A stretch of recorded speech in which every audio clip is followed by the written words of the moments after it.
Halo Sobat PKU semuanya, Assalamualaikum warahmatullahi wabarakatuh. Wah, luar biasa sekali. Akhirnya kita berjumpa kembali dan aku mengucapkan selamat datang di Podmed, Podcast Medbrand. Nah, Sobat PKU semuanya, setelah kemarin di season 1 kita berbicara banyak tentang kepemimpinan dengan menghadirkan salah satu aktor leadership di IPB University. Nah, sekarang kita berjumpa kembali untuk membahas topik yang berbeda tentu saja. Dan topik ini sangat menarik untuk kita kupas bersama-sama, yaitu bagaimana kita menjadi mahasiswa yang berprestasi. Atau kalau judulnya untuk topik saya itu adalah prestasi diukir melalui pengalaman sejak PPKU. Wah, tentu saja ini sangat relate ya buat Sobat PKU semuanya. Karena mungkin sekarang teman-teman PKU masih merasa bingung, masih merasa belum tahu gitu harus start dari mana agar bisa menjadi mahasiswa yang berprestasi. So that's why di sini media branding dari KSR 62 menghadirkan salah satu speaker yang sangat inspiratif, sangat juga motivational bagi kita semua, yaitu ada Intan, teman-teman. Ada Kak Intan. Nah, sebelumnya aku coba perkenalkan dulu sedikit ya tentang Kak Intan. Kak Intan ini merupakan mahasiswa dari Fakultas Kehutanan Lingkungan angkatan 59, yang mana, teman-teman, Kak Intan merupakan mahasiswa berprestasi IPB tahun 2025. Luar biasa sekali. Untuk itu, mari kita berikan tepuk tangan yang meriah untuk dia Kak Intan. Hai Kak Intan. Halo Kak Uji. Halo, boleh Kak Intan sama-sama dulu Sobat PKW yang ada di sana Kak Intan. Oke, halo Sobat PKW semuanya. Kenalin, aku Intan Rahmadati, biasa dipanggil Intan. Aku mahasiswa angkatan 59 dari Departemen Silvicultur, Fakultas Kehutanan dan Lingkungan. Oke, dari Silvicultur berarti sekarang semester 8 ya Kak ya? Semester 8, betul Semester banget. 8. Kalau semester 8 itu kesibukannya apa aja sih Kak Intan kalau sekarang, kalau boleh tahu nih? Kalau semester 8 tentunya yang lain dan tak bukan adalah menyusun skripsi ya. Skripsi. Menyusun skripsi, dan kebetulan sekarang aku juga lagi magang di PB Training. Oh gitu, jadi emang lagi ada padat-padatnya ya Kak ya, berarti ya. Ada skripsi di akademiknya, nah akademiknya juga lagi magang kayak gitu. Nah, mungkin Kak Intan sedikit juga kita sempat kulik-kulik terlebih dahulu gitu ya. Sebelum menghadirkan Kak Intan di sini, kita kulik-kulik dulu Instagram Kak Intan gitu ya. Memang sangat banyak sekali aktivitas yang dengan Kak Intan gitu ya, yang mungkin itu menjadi salah satu baseline buat Kak Intan sekarang menjadi mahasiswa berprestasi. Nah, tapi kalau misalkan mau ditanya Kak Intan ya, kita penasaran kira-kira hal yang menjadi dorongan buat Kak Intan untuk Kak Intan melaksanakan aktivitas-aktivitas tersebut itu apa sih Kak, kalau boleh tahu?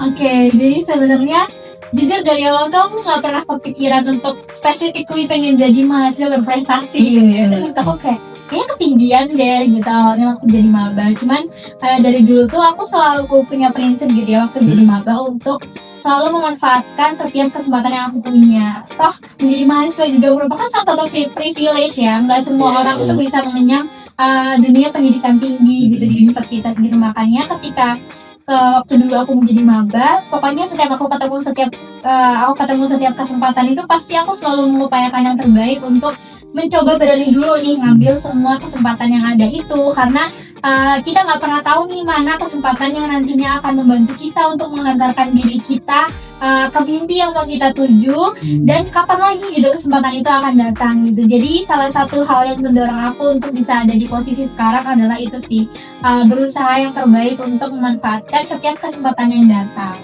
gitu. Sih, menarik ya teman-teman semua tentang kesempatan itu, karena kan kita sehari-hari itu punya pilihan ya, mau datang ke kelas, mau tidur gitu ya, mau ngerjain tugas, apa mau tiktokan dan sebagainya gitu. Tapi Kak Intan selalu memaksakan kesempatan itu gitu ya. Nah, kalau boleh tahu kan itu juga merupakan usaha yang gak mudah ya Kak ya, untuk pada akhirnya kita memilih si kesempatan itu gitu. Nah, kira-kira siapa sih Kak sosok yang berpengaruh atau kejadian apa yang membuat Kak Intan itu mau untuk mengambil kesempatan itu? Oke, pertanyaan yang menarik ya. Jadi ini balik lagi ke background dulu. Waktu aku dari kecil, aku tuh sebenarnya anak pertama kan. Jadi orang tua aku tuh selalu memberikan yang terbaik gitu buat aku dari waktu aku kecil gitu. Jadi sebagai seorang anak, aku pastinya merasa pengen dong balas budi, pengen dong mengupayakan yang terbaik juga untuk membalas kebaikan orang tua yang udah membesarkan aku. Maksudnya udah memberikan segala hal yang terbaik untuk aku dari segi pendidikan dan segala macamnya gitu. Makanya sebagai seorang anak pertama juga, aku pengen banget banggain mereka gitu. Dan sifat naluriah sebagai seorang anak pertama yang pengen jadi contoh yang baik untuk adik-adiknya, pengen banggain orang tua, pengen ningkatin derajat keluarga, itu udah kayak udah terbentuk banget gitu loh dari diri aku gitu. Makanya itu jadi salah satu hal yang mendrive aku untuk terus semangat gitu ketika kuliah gitu. Jadi bersyukur banget sih bisa memiliki orang tua ataupun lingkungan yang sangat suportif untuk berkembang gitu. Itu sih. Berarti keluarga yang utama gitu ya, tapi di sana itu juga pertemanan gitu ya. Iya. Pertemanan yang positif mendorong kita untuk lainnya memaksimalkan setiap kesempatan yang ada. Betul. Nah Kak, kalau misalkan gue jadi penasaran nih, kan kita dulu pas di PKU ya istilahnya belum kenal siapa-siapa gitu ya. Nah, kira-kira pas di PKU itu Kak Intan memilih lingkungan yang positif atau memilih teman-teman yang bisa ngajak kita ngelakuin hal yang positif itu gimana sih Kak? Oke, mungkin dulu waktu PKU juga aku sebenarnya orangnya introvert ya. Jadi akan lebih sulit untuk aku tuh mau nge-approach orang duluan gitu. Jadi mostly itu orang yang nge-approach aku. Mostly itu orang yang nge-approach aku, baru aku kayak merasa oh kayaknya bisa deh diajak temenan sama orang ini gitu. Jadi gimana caranya aku menentukan atau mencari jadi ya circle yang positif untuk perkembangan ataupun untuk meningkatkan Segi produktivitas kita kita gitu. Sebenarnya aku nggak terlalu banyak punya teman, tapi aku lebih mengutamakan kualitas daripada kuantitas gitu. Jadi aku memang bener-bener selektif dalam pertemanan. Jadi aku memilih mana nih sekiranya teman-teman yang memang satu frekuensi sama aku. Contohnya teman-teman yang mungkin ambis, bisa diajak berlomba, bisa diajak buat sama-sama bekerja keras untuk meningkatkan motivasi untuk bisa berprestasi gitu. Jadi benar-benar selektif dalam memilih pertemanan. Oke, berarti aku termasuk yang cocok lah ya. Betul, karena kamu juga macam berprestasi kan. Gitu. Menarik ya. Jadi meskipun memang kayak jadi introvert, tapi secara feedback ketika di approach orang juga memberikan positif feedback juga. Ya. Jadi orang-orang juga istilahnya terpengaruh dengan positif vibes-nya Kak Intan gitu. Nah, masih di kehidupan TKU ya Kak Intan, ya kita coba ke 3 tahun yang lalu berarti ya Kak ya? Iya. 3 tahun yang lalu. Nah, selama PKU itu kira-kira kan Kak Intan tuh asrama berarti ya Kak ya? Iya betul, aku dulu asrama. Oh, Kak Intan juga asrama. Kalau betul asrama berapa Kak? Asrama A2. Oh, di A2. Dan boleh nih teman-teman yang dari A2 boleh komen-komen di bawah ya. Ini salah satu jebolan A2 guys. Nah, Kak Intan tuh selama di asrama atau selama PKU itu kira-kira ikut kegiatan atau langkah konkret apa sih Kak yang kakak ikutin sehingga itu bisa menjadi batu loncatan lah ya istilahnya buat proses kakak sekarang ini? Oke, kalau dulu waktu jadi insan asrama, waktu maba tuh aku bener-bener masih terpengaruh sama sifat-sifat ambisnya maba. Jadi walaupun tempat tinggal aku ini cuma beberapa langkah doang dari gedung CCR, itu nggak membuat aku langsung kayak aduh capek pengen tidur dulu deh, tidur siang dulu deh di sela-sela kelas, nggak kayak gitu. Tapi aku selalu berusaha untuk memanfaatkan waktu kosong yang aku punya, kayak misalkan untuk nyicil tugas yang bisa dikerjakan di hari itu, dan sehingga nanti sisa waktu yang aku punya di hari itu tuh bisa dimanfaatkan untuk kegiatan yang lainnya di luar akademik. Contohnya mungkin daftar organisasi pian aku, terus ataupun mengikuti kegiatan-kegiatan lomba dan juga komunitas di luar sana gitu kalau bisa. Oke, berarti ini sebuah prinsip hidup ya guys ya. Meskipun jarak CCR sama A2 sangat dekat, tidak menjadi alasan untuk tidur dulu gitu ya. Nanti ke waktu kosong, karena kan kadang aku aja dari CCR ke C4 yang jauh, padahal tuh ada istirahat 20 menit, bela-belain gitu. Kan beda ya, beda sama prinsipnya Kak Intan. Mungkin juga bisa menjadi salah satu tips ya buat teman-teman semuanya, kalau misalnya masih ada waktu luang yang bisa kita manfaatkan, kita kejar-kejar tugas udah ya, biar nanti waktu luangnya bisa kita manfaatkan untuk hal yang lain. Ya, menarik. Nah, tapi selama kehidupan di asrama ya, menurut Kak Intan tuh apa sih hal yang bisa membantu atau mendukung proses berkembangnya Kak Intan gitu menjadi manusia yang berprestasi Kak? Hal di asrama? Iya, mungkin menolongnya atau apa gitu Kak? Oke, menarik banget nih. Jadi dulu waktu di asrama kan rame gitu ya, banyak orang.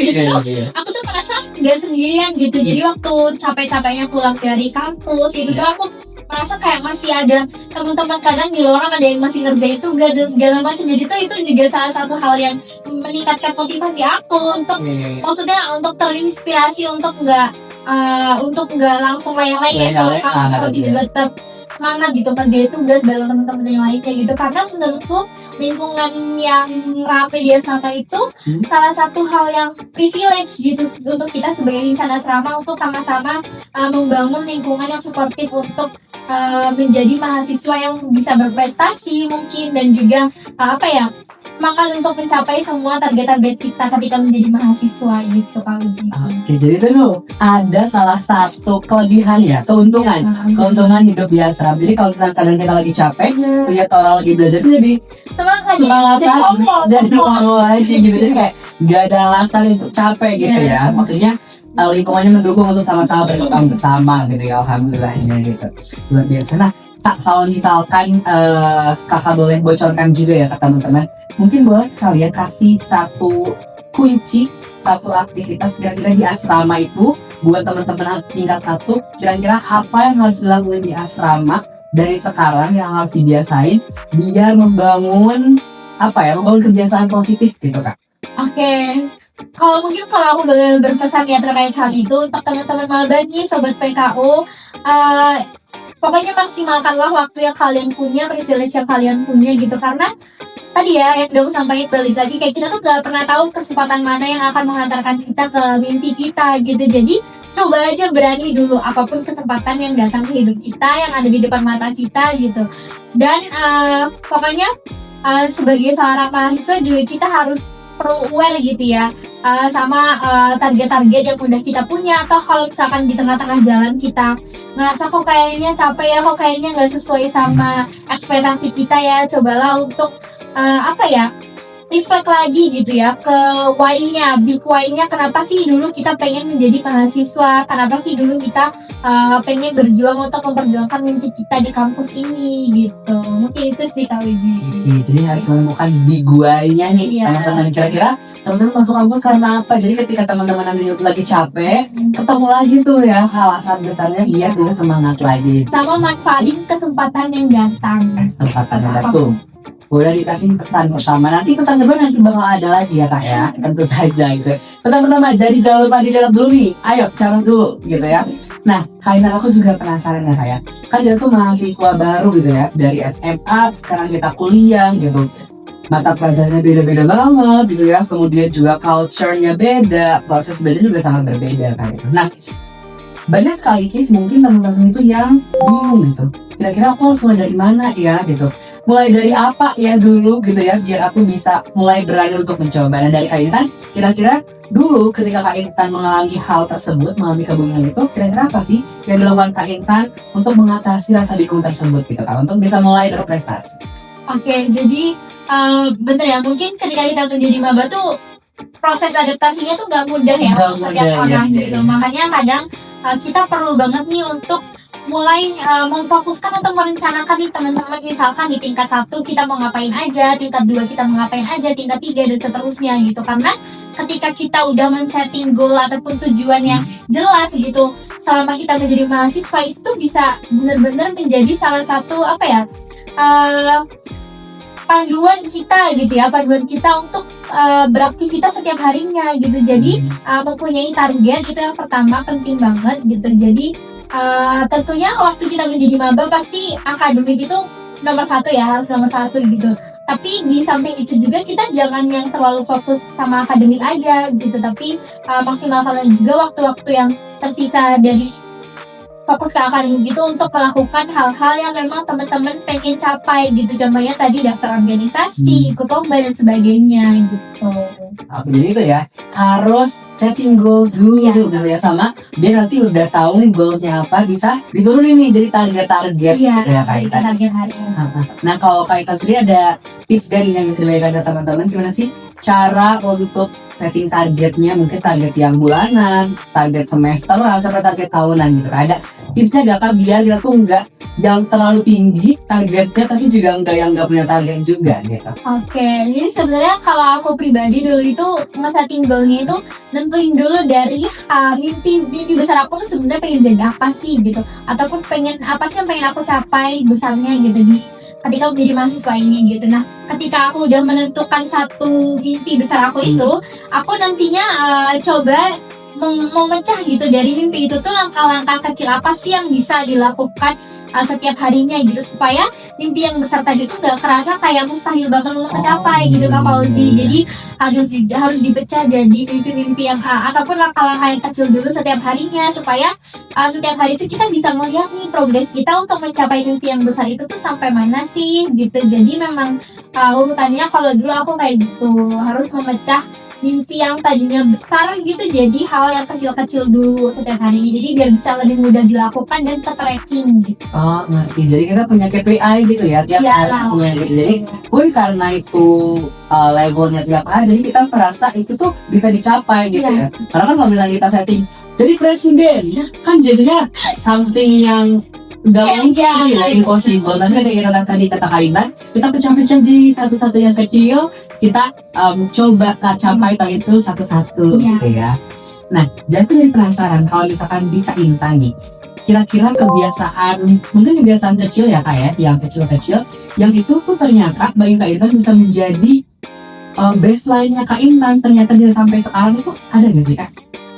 Oke, kalau kebiasaan kecilnya dari aku tuh dulu, aku sering banget untuk ngebuat to-do list gitu kalau jadi aku tuh punya to-do list apa aja sih yang mau aku lakukan di hari itu gitu. Jadi ketika nanti di hari itu tuh aku gak bingung nih aku mau harus ngapain aja ya gitu, karena aku udah punya hal-hal yang memang aku mau kerjakan di hari itu.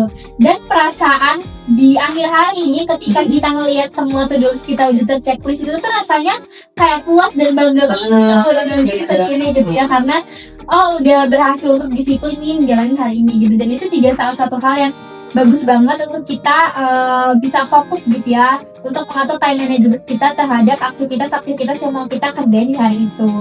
Selain itu juga aku tipe orang yang jujur, ketika aku buka sosmed itu isi explore aku itu paling, kalau nggak teman-teman aku suka bilang sih kayak explore aku tuh isinya bukan hal-hal yang receh, maksudnya kayak terlalu serius terlalu serius, misalkan kayak fakta ataupun informasi dan sebagainya gitu. Jadi teman-teman usahakan kalau misalkan kita memanfaatkan waktu luang untuk buka sosmed itu jangan cuma lihat yang joget-joget aja, tapi juga informasi-informasi yang bermanfaat gitu. Contohnya mungkin insight-insight baru gitu dan sebagainya.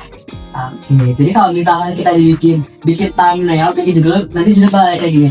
Oh ternyata ini kebiasaan press nomor 2 menyenangkan gitu ya. Nah itu ternyata teman-teman, ketika kita buka sosmed itu gak hanya kita lihat-lihat trennya kalau yang trending aja gitu ya Kak ya, tapi kita juga usahakan untuk mencari informasi. At least one day one information ya. Jadi ada 2 nih kebiasaan kayaknya tadi bikin tulis. Yang kedua kalau misalkan lagi di sosmed, sempatin waktu juga untuk melihat informasi. Contohnya informasi apa? Informasi lomba-lomba dan segala macam. Nah itu dia. Karena di zaman sekarang udah beredar banyak banget ya Pak Uji, info lomba dan segala macam, ikut komunitas dan kegiatan nasional, internasional gitu yang bisa membantu kita untuk mengembangkan diri kita lebih baik lagi gitu. Jadi salah satu kunci untuk berprestasi adalah pintar-pintar mencari informasi. Pintar-pintar mencari informasi. Jadi muncul pertanyaan sebenarnya Kak Fauzi. Kira-kira Kak, kadang tuh kan juga maba gitu ya. Aku sudah sempat mengalami ketika jadi mahasiswa baru, itu tuh kadang bukan cuma istilahnya bukan karena gak mau banget lah ikut lomba, kan kadang tuh kita bingung gitu.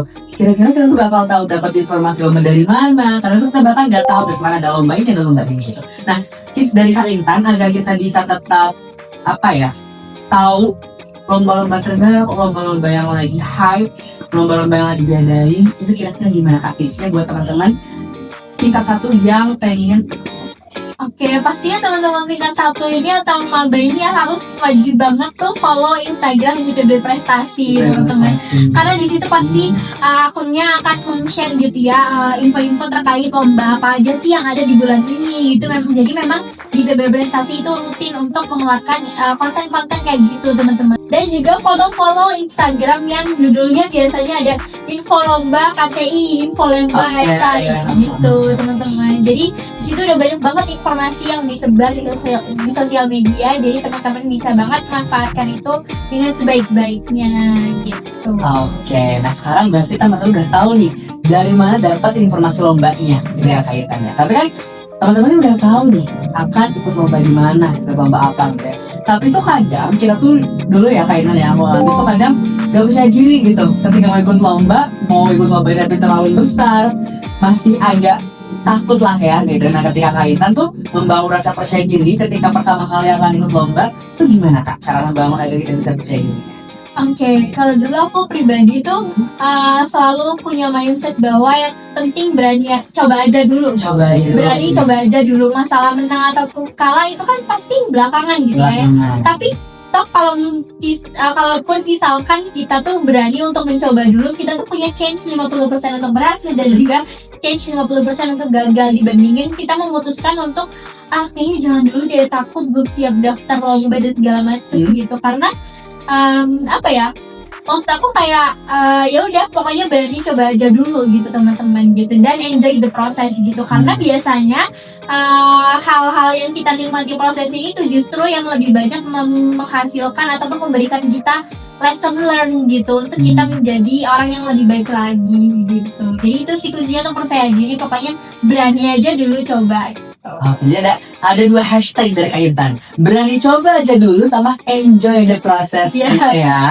Betul sekali, karena kan kita lagi proses adaptasi ya Kak dari SMA ke kuliah, mungkin juga kaget sama lingkungan kampus dan lain sebagainya. Tapi aku jadi penasaran Kak, kalau Kaitan tuh punya insecurity gak sih Kak? Jujur, sebenarnya insecurity itu pasti sifat alamiah manusia gitu ya. Pribadi pun masih sering merasa insecure gitu. Tapi balik lagi gitu ya, aku tuh punya mindset atau prinsip bahwa semua hal yang terjadi di dunia itu pada akhirnya tuh udah ada yang menentukan, tuh udah ada yang mengatur gitu. Jadi hal-hal yang akan menjadi milik kita pasti akan jadi milik kita, tapi hal-hal yang belum menjadi rezeki kita pasti nggak akan jadi milik kita, mau sekeras apapun usaha kita dalam meraihnya gitu. Jadi itu sih yang pertama. Terus yang kedua tuh jangan terlalu membandingkan diri dengan orang lain gitu. Karena menurut aku tuh sangat nggak apple banget gitu kalau sih untuk membandingkan diri kita dengan orang lain gitu. Karena 2 hal yang berbeda kalau misalkan dibandingin ya udah jelas berbeda banget kan gitu. Jadi sangat tidak apple to apple teman-teman untuk comparing ourselves to others gitu ya. Jadi lebih baik kita fokus sama jalan ataupun proses yang kita lakuin masing-masing aja gitu. Karena standpoint kita dengan teman kita udah pasti jelas berbeda gitu. Jadi alih-alih kita mengeluarkan energi gitu ya, menguras energi capek-capek membandingkan diri, lebih baik kita tadi enjoy our process aja gitu. Jadi fokus sama jalan kita masing-masing. Setuju. Kalau di Stefan Habis itu kita ada fokus pada lingkaran yang bisa kita kendalikan aja gitu ya. Betul. Sudah 2 lagi ya kaitannya. Yang pertama tadi adalah prinsip tadi, kalau misalkan yang itu memang milik kita, ya akan boleh lagi ke kita kayak ya. Dan yang kedua, jangan membanding-bandingkan dengan orang lain ya. Karena gak akan ketemu gitu ya, samanya tuh dimana gak akan ketemu gitu sampai kapanpun kayak gitu. Nah tapi Kak, kalau Kaitan sendiri tips untuk istilahnya menghadapi, karena kan kalau insecurity kita hilangkan juga gak bisa ya maksudnya. Jadi Kaitan prosesnya untuk pada bisa menerima rasa insecure itu, kira-kira prosesnya apa sih Kak yang bisa mungkin bisa teman-teman replicate juga gitu di kehidupannya?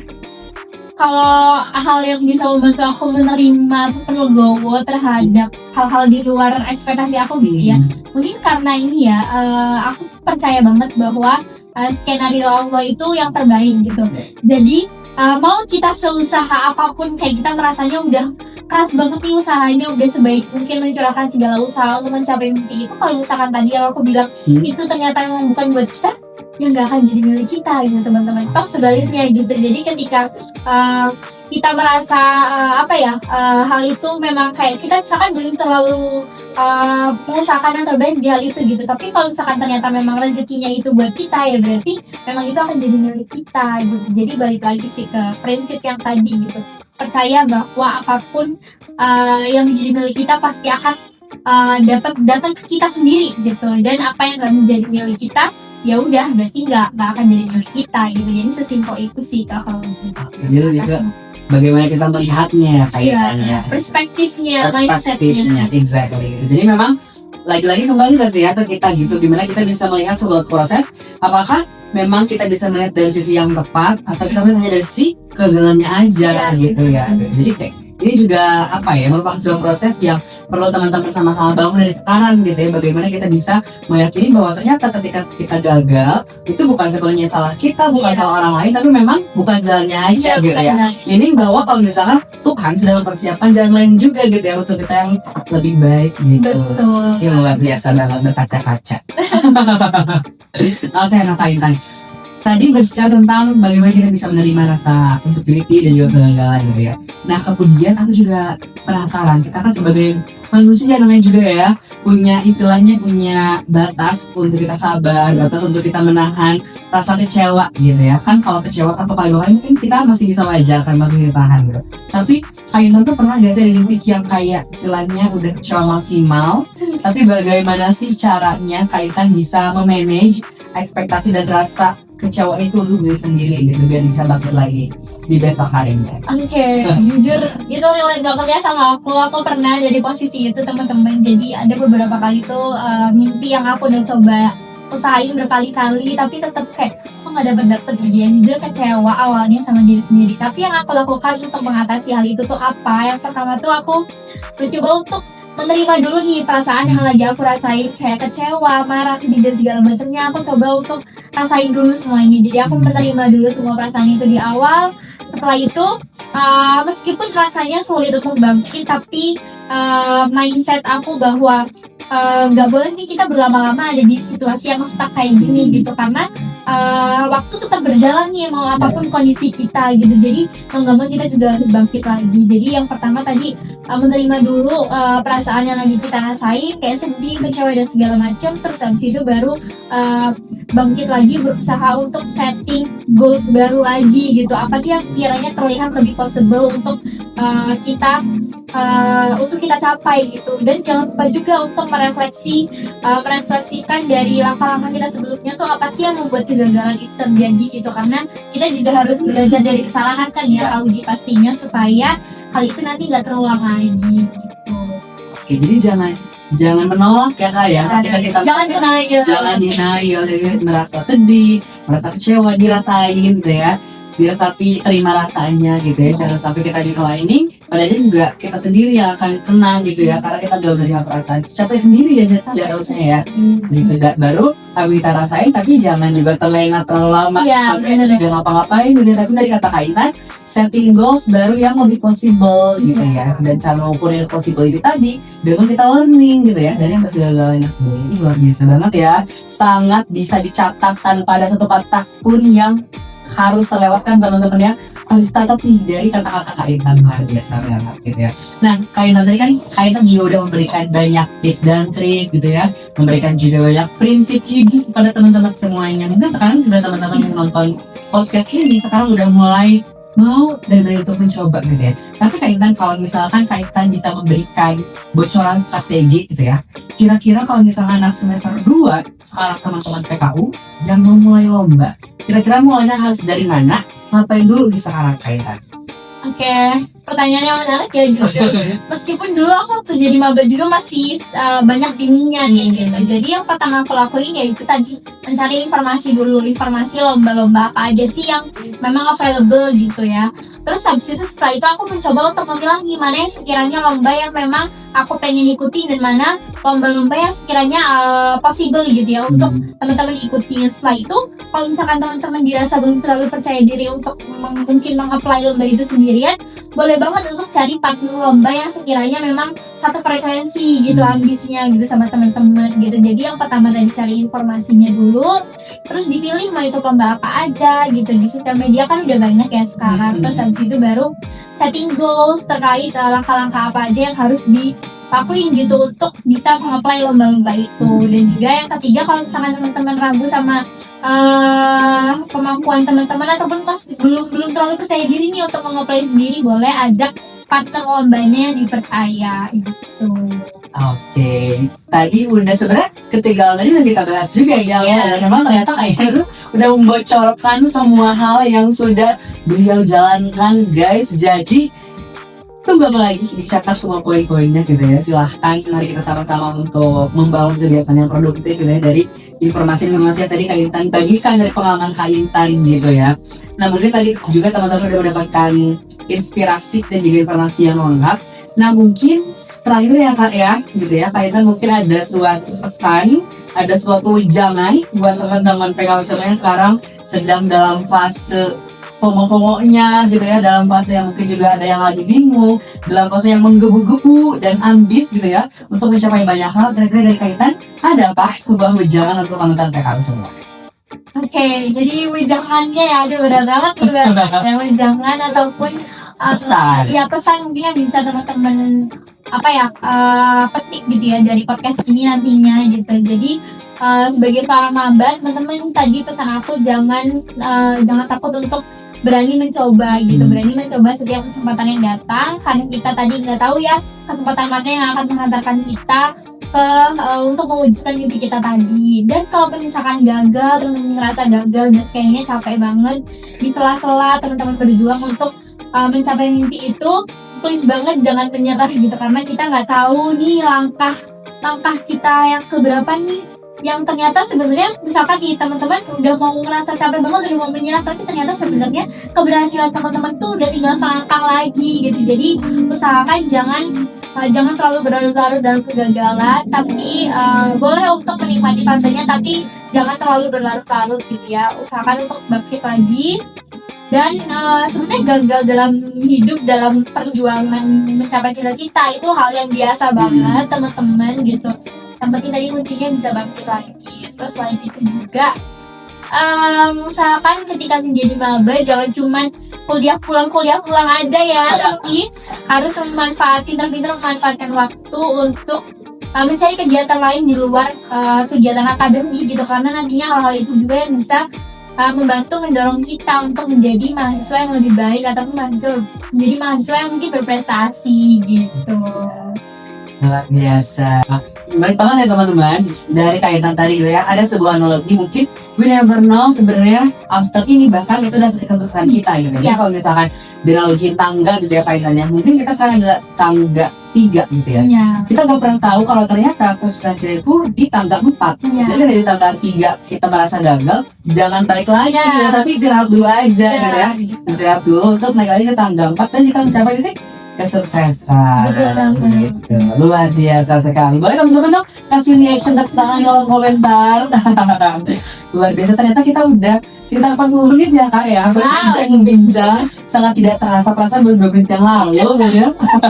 Ternyata udah banyak hal yang aku tanyakan juga yang teman-teman dapat informasinya yang Kak Intan bagikan dari experience-nya selama mengenyam pendidikan di IPB University kayak gitu. Nah mungkin Kak Intan, mungkin barangkali teman-teman PKW di sini ada yang mau keep in touch sama Kak Intan lewat media sosial, mungkin barangkali Kak boleh disebutkan, dipromosikan media sosialnya di sini, nanti mungkin teman-teman akan DM atau something ke Kak Intan. Oke, boleh banget teman-teman kalau misalkan mau kepoin Instagram aku untuk tanya-tanya gitu ya terkait tips and trick dan segala macamnya, lomba dan segala macam, boleh banget itu di Instagram Intan Nur, itu N-nya triple gitu, R-nya double gitu. Jadi nanti mungkin bisa di follow aja, dan boleh banget untuk DM ataupun tanya-tanya apapun. Oke, luar biasa ya, baik banget Kak Intan ini mau di DM gitu ya sama-sama teman-teman. Tapi silakan tanyakan hal yang positif ya Kak ya, untuk bisa berkembang bersama-sama. Betul, setuju banget. Luar biasa sekali, podcast prestasi diukir melalui pengalaman sejak PPK ini sudah selesai teman-teman semuanya. Luar biasa, kita sudah banyak membahas banyak hal, mulai dari prinsip hidup ketika PKU, kemudian tips dan trik untuk kita mulai berani mencoba, percaya diri, dapat informasi lomba, dan juga banyak hal yang sudah Kak Intan sharingkan ke kita semua. Luar biasa. Nah, buat teman-teman PKU semuanya yang ingin mencari topik baru atau ingin menyarankan topik baru ke media branding SN62, boleh langsung aja di komen di bawah, kira-kira teman-teman pengen topik tentang apa, pengen ngundang siapa, dan pengen apa yang akan dibahas oleh kita semua di Podmed edisi ketiga gitu ya. Nah mungkin Podmed kedua ini kita sudah sampai di sini. Kak Intan, terima kasih banyak atas waktunya. Semoga proses skripsi Kak Intan dan segala aktivitas yang dijalankan lancar selalu, berkah selalu gitu ya. Pun juga buat teman-teman tahu semuanya sekarang mungkin sebentar lagi akan UTS ya Kak ya. Akan UTS, lancar selalu, jangan lupa belajar dan mari terus selalu berkembang untuk bisa berprestasi. Mungkin sekian dari aku dan Kak Intan pada kesempatan hari ini. Mohon maaf apabila ada banyak kesalahan dari kita berdua. Sampai berjumpa di Podmed edisi ketiga. Bye-bye.